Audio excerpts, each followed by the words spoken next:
एक तो जिम में जिस तरह के दवाओं का उपयोग किया जाता है बॉडी बिल्डिंग के लिए, वो स्वास्थ्य के लिए बिल्कुल हानिकारक है। किसी भी तरह का कोई वैक्सीनेशन दिया गया उसमें पहले की तुलना में ज़्यादा लोगों में हृदय आघात पाया गया। जी। तो अल्कोहल का उपयोग, या फिर आप देखेंगे तंबाकू का दुरुपयोग, या फिर आप देखेंगे ड्रग्स का दुरुपयोग। तो ये सब चीज़ें जो है हृदय की बीमारियों के, जैसे तली भुनी चीज़ें, घी मलाई मक्खन, पूरी कचौरी, मिल्क या मिल्क प्रोडक्ट बहुत ज़्यादा नहीं खाना चाहिए। नमस्कार, मैं सोनाली और आप देख रहे हैं Janvarta news. Janvarta digital platform अब यूट्यूब, फेसबुक, ट्विटर और इंस्टाग्राम पर भी भरोसे का वही स्वरूप है, बस खबरों का ये नया रूप है। आज हम हमारे पॉडकास्ट सीरीज में आप सभी दर्शकों का स्वागत करते हैं। हमारे हेल्थ पॉडकास्ट में आज हमारे साथ जो मेहमान है वो डॉक्टर ओम शंकर जी है। उनसे बातचीत करेंगे हेल्थ विषय पे।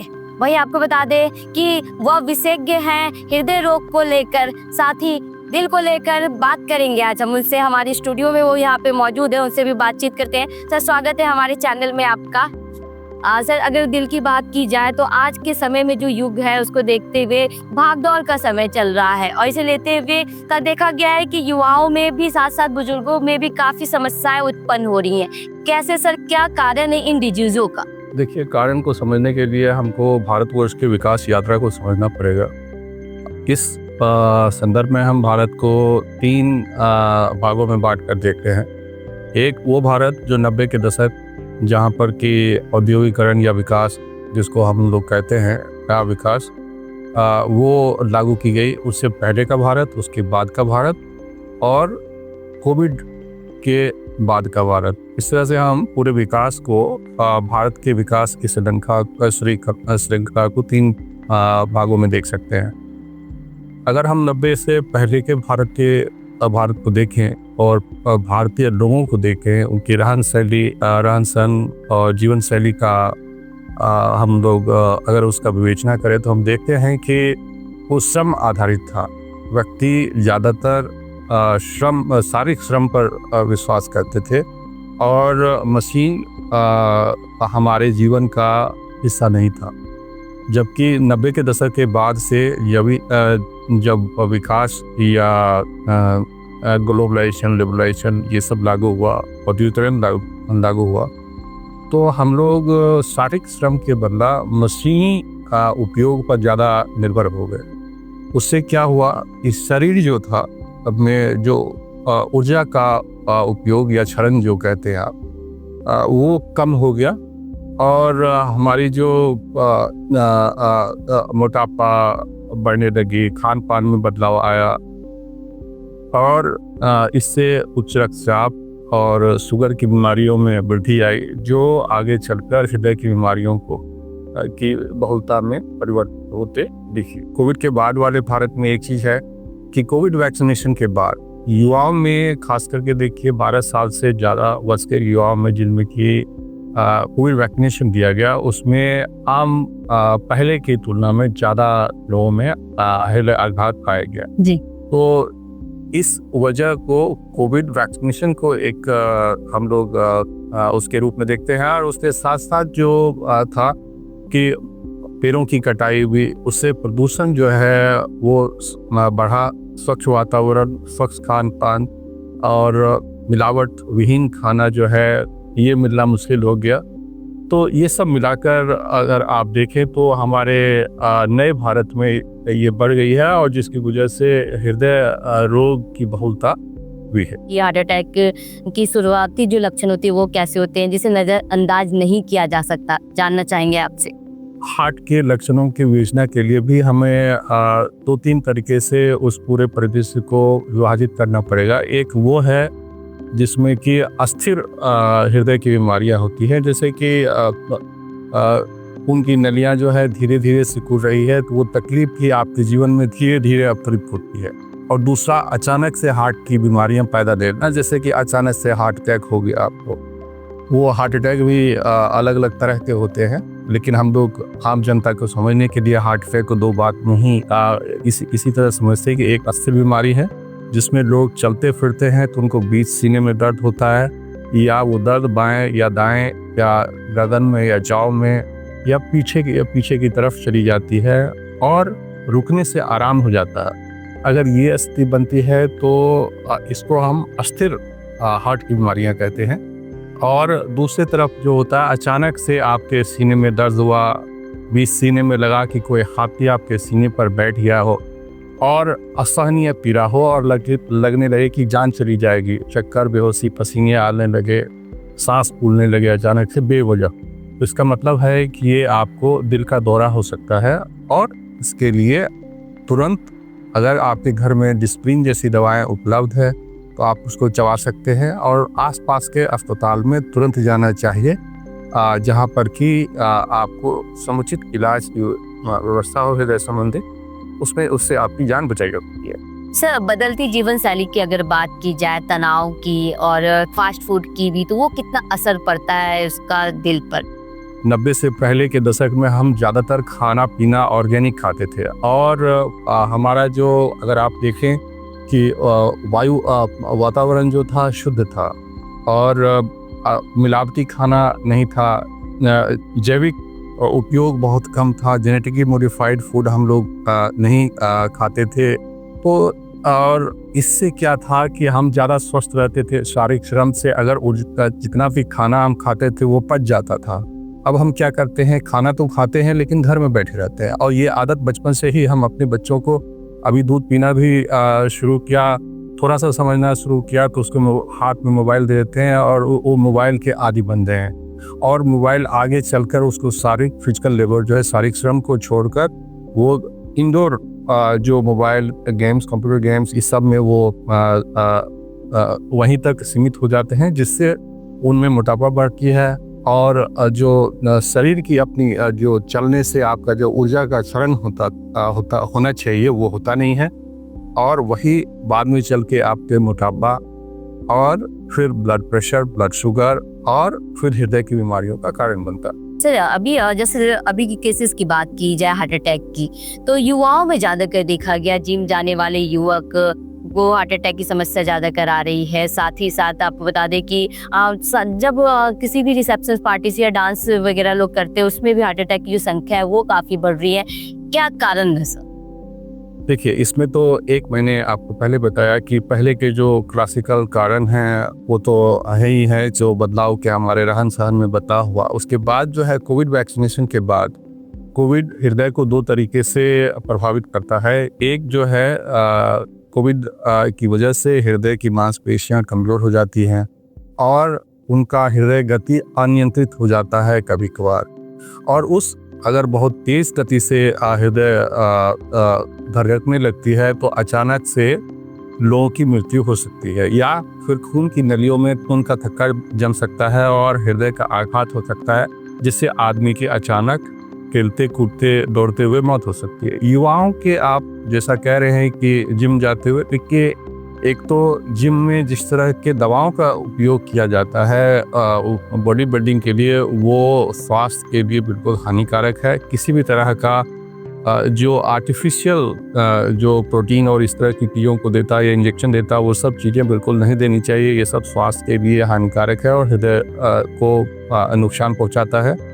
और अगर आपको खाना है तो अपने नेचुरल खान पान को बढ़ाएं। और एक होता है सडन एग्जर्शन, जैसे कि हम आज पहले कभी जिम नहीं जाते थे, अचानक हमें लगा कि हमारी स्वास्थ्य जागरूकता हुई, किसी ने कह दिया या डॉक्टर ने सलाह दी, हम अचानक गए जिम पर दौड़ना शुरू कर दिए आधे घंटे। ये हमारे लिए अनएकस्टम्ड एक्सरसाइज है। इस तरह का एक्सरसाइज अचानक जो है हार्ट अटैक को कर सकता है। ये पोस्ट कोविड एरा में ज़्यादा देखने को मिला, जो हृदय की कमजोरियां या वैक्सीनेशन का दुष्प्रभाव कह सकते हैं।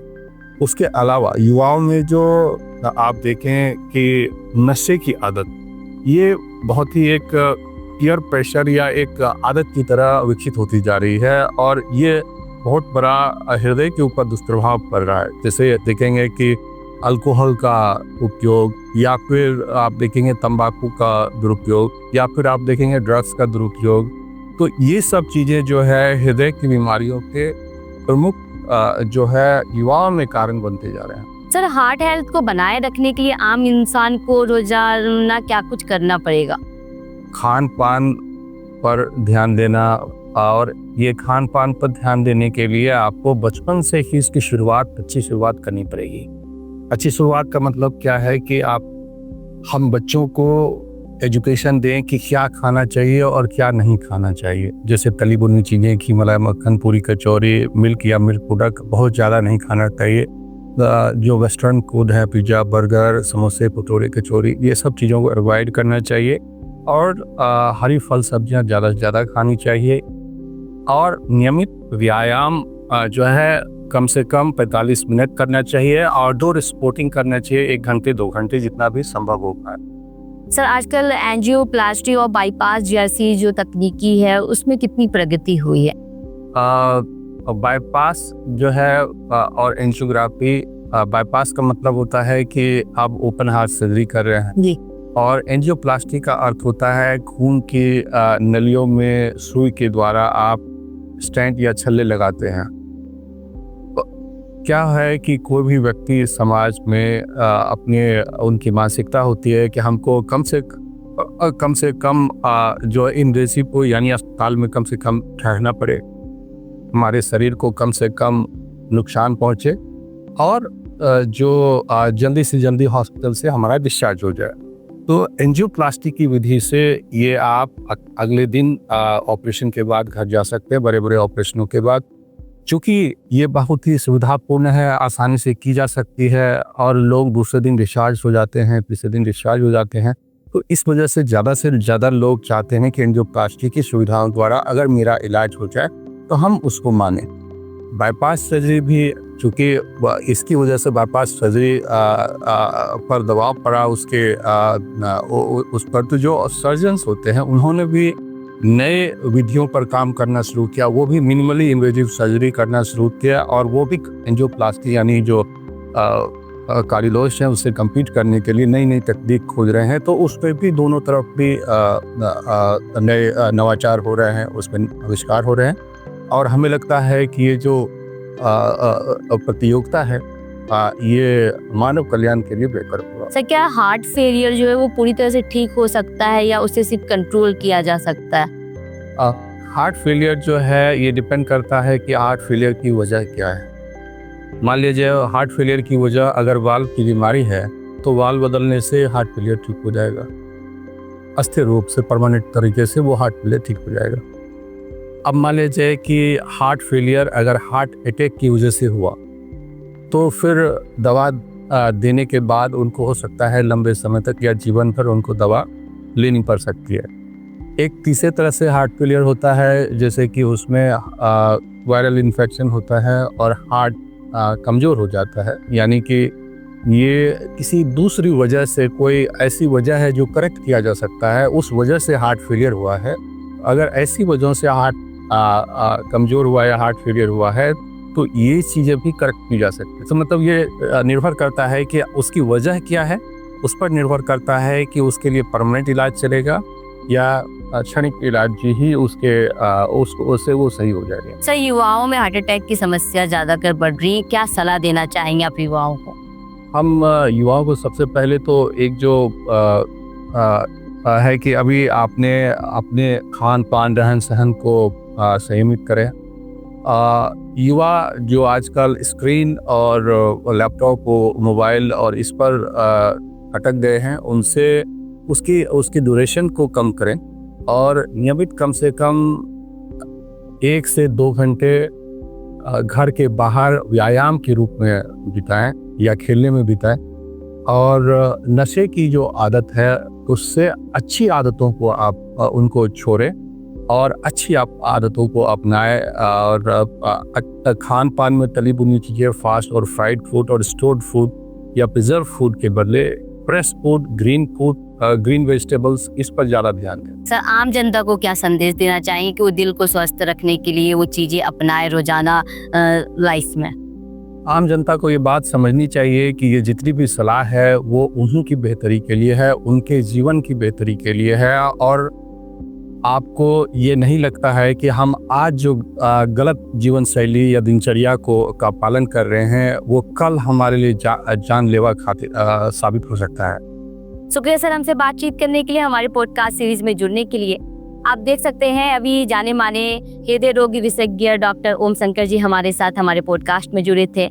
हेल्थ से जुड़े इस पॉडकास्ट में उन्होंने हार्ट को लेकर चीज़ें बताई हैं और सही के हार्ट से जुड़ी समस्याओं के बारे में उपाय भी बताया उन्हें, किस तरह से रोज़मर्रा की ज़िंदगी में जो आम जनमानस है वो अपनी लाइफस्टाइल को चेंज कर ये जो बीमारियां हैं उनसे दूर रह सकता है, उन्होंने यह भी बताया है। इसी तरह का हेल्थ पॉडकास्ट हम आपके लिए लाते रहेंगे। हमसे जुड़े रहिए और चैनल को लाइक शेयर एंड सब्सक्राइब करना ना भूलें। धन्यवाद।